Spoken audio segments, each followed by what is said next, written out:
Hello and welcome back to Off Grid Style. I'm Nikki, and today we are discussing the top 10 states to live in if you want to go off grid and why. Living off grid is becoming more and more popular. By 2030, it is estimated that roughly 12% of the United States, which is about 40 million people, will be living off grid in some shape or fashion. What states are the best for off-grid living and why? Well, let's find out.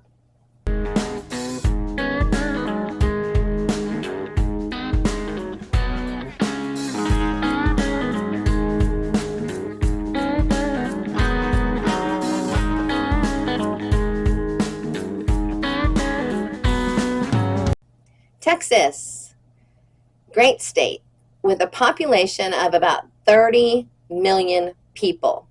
The advantages of living off-grid in Texas are myriad, but here's a few examples. Diverse landscapes, no state sales tax, no state tax. There's still lots and lots of room for people to move there and claim their spot. Access to renewable energy sources, and they are very, very friendly with their gun laws and gun ownership laws. The disadvantages to moving to Texas include it is hot and humid.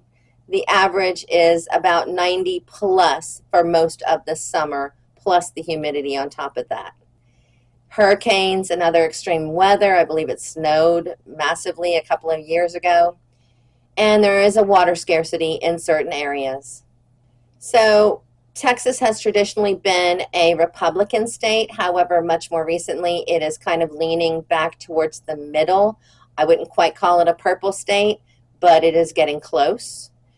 As of 2022, you will find, this is true of most of the states I'm going to discuss with you today, the average cost of an off-grid home and property is going to be somewhere between $50,000 and $300,000. That is the average. Obviously, you could spend a whole lot more than that. Tennessee is on our list. It has about 7 million people, and while it's known for its very, very large cities of Nashville and Memphis, it has about 7. It actually has a lot of rural areas in the state. Most of the state is actually rural. Advantages could include a mild climate in most of the states, lots of natural resources.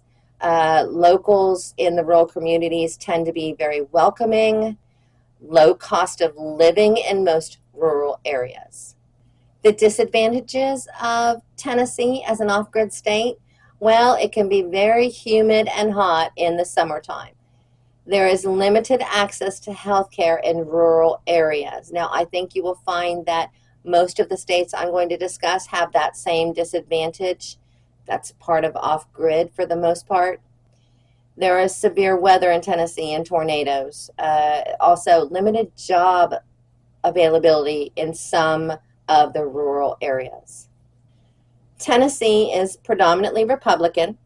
Republicans currently hold both of the state's U.S. Senate seats, a majority of the congressional seats for the state of Tennessee, and the state legislature.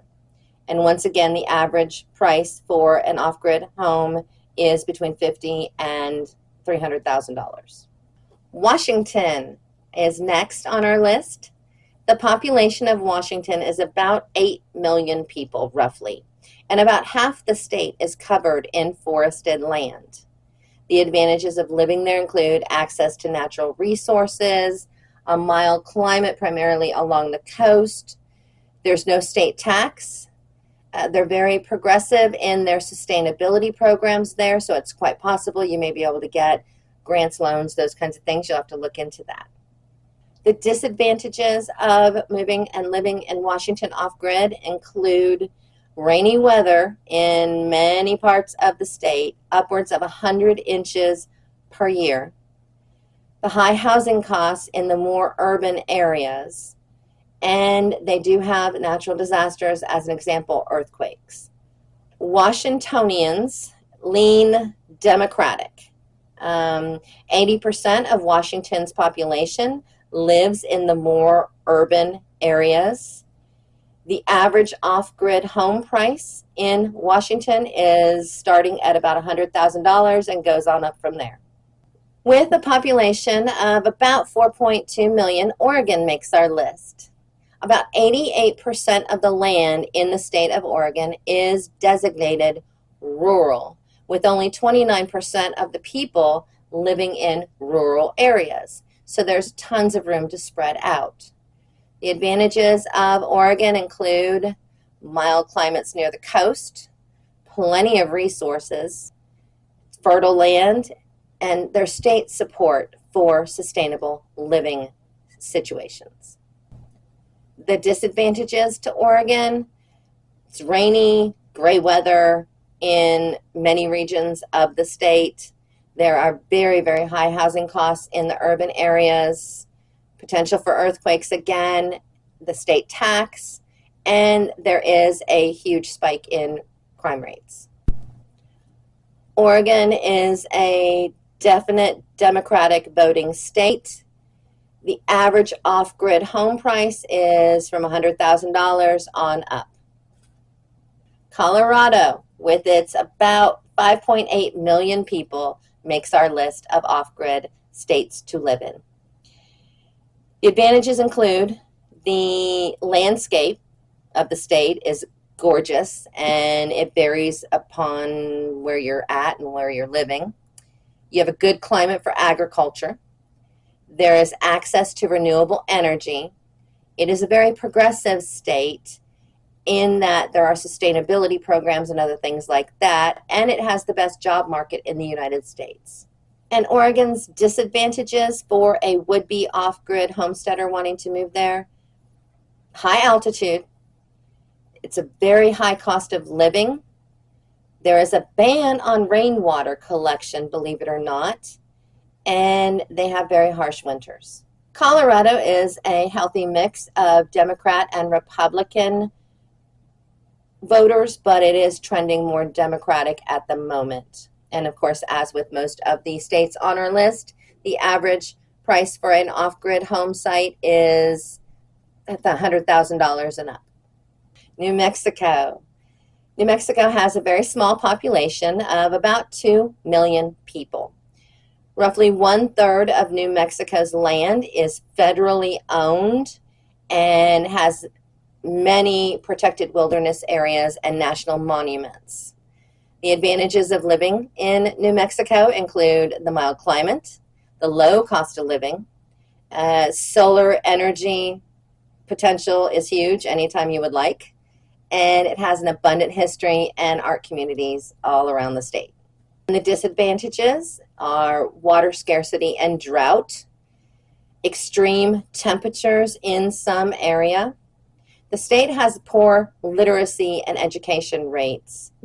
It has high crime rates in the more urban locations.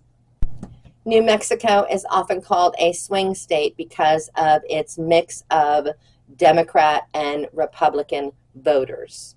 99% of the businesses in New Mexico are considered small businesses or mom and pop businesses, so it's a good place to go if you're looking to open up your own business or already have a business and just want to relocate. The average cost of an off-grid property in New Mexico is going to be $50,000 and up. With a population of 600,000 people, Wyoming is next on our list. 99% of the land in Wyoming is considered, shockingly, rural. But also, interestingly enough, almost 47% of the state is considered federal land. So the advantages to living in Wyoming include no state tax, low crime rates, low population density, and much of that federal land is accessible to people. So some of the disadvantages of moving to Wyoming would include the harsh, very, very hard winters with super cold temperatures. You'll have limited access to health care unless you are very close to an urban area. There's a water scarcity in many places. Isolation is a big issue in most of the state. You've got tornadoes, severe weather, and storms and snow. Wyoming has a very, very strong Republican voting history, and it continues to be that way. With no corporate state income tax or retirement income tax, this may be a great choice for your off-grid future. The average off-grid home starts at about $50,000 and goes on up from there. Idaho, the population is about 1.8 million people. It has approximately 19 people per square mile in the entire state. 35 of its 44 counties are considered rural. The advantages of living in Idaho include relatively affordable land and housing, self-sufficiency and sustainability options from the state, supportive locals, and about 70% of the residents of the state are homeowners. Also, it has very low crime rates. Disadvantages are going to be much like some of the others, including very cold winters, water scarcity in some areas. There are forest fire risks. There is a lack of infrastructure unless you're right in the cities. Also, healthcare is very limited unless you're very close to the cities. There is a definite Republican majority in this state. There are lots of opportunities to enjoy the outdoors for 3 seasons at least of the year. Include whitewater rafting, fishing, climbing, or just puttering around your garden. And the average off-grid price is $50,000 and up. With approximately 1 million people for its entire state, Montana is next on our list. 30% of Montana land is federally owned, including Glacier National Park. Of the roughly 70% that is not federally owned, 98% of that is considered rural. So it's a pretty wide open state. There are many opportunities for self-sufficient living in this state. It has a good climate for agriculture, and it has obviously a low population density. And the disadvantages of Montana: very harsh winters and cold temperatures. Again, limited access to healthcare unless you're near an urban area. There are seasonal limitations on outdoor activities in this state. So there's potential for isolation during the winter. And survival skills are a must in this state if you're going to live here. Montana leans Republican in its voting, and the average off-grid home, $50,000 and up. But you have bison and buffalo roaming around from Yellowstone Park, which is nearby. It's definitely a really cool place, even if you just go visit it. But if you're really enthusiastic about living off-grid, this might be the place for you. And our number 1, believe it or not, state to live in if you want to be off-grid is Alaska. My sister lives in Alaska 6 months out of the year. She loves it. Has a state resident count of about 750,000 people. It's a huge state. It's the largest state and only has 750,000 people living in it. More than 80% of the communities in Alaska are not reachable by a road. You either take a plane in or a boat when the weather permits. The advantages of living there include fresh local seafood, vast open spaces, obviously. There's a low population density. It's great for hunting and fishing. There's no income tax, has great air quality. You receive a dividend check as a resident every year. It's interesting that they do that. And if I'm remembering right, 2022, the dividend check, I believe, if I'm not mistaken, was about $3,000. So that's helpful. And the disadvantages to Alaska as your off-grid home include the obviously harsh winters, extreme weather. You have very limited daylight and sometimes none. Some people up there live in complete darkness. Some have as much as maybe 6 hours in the wintertime at the max. Huge accessibility challenges, which leads to a high cost of living and high cost of goods because transportation is needed that's special. You cannot just drive to go get something. You have to have it flown in or boated in with the weather permitting.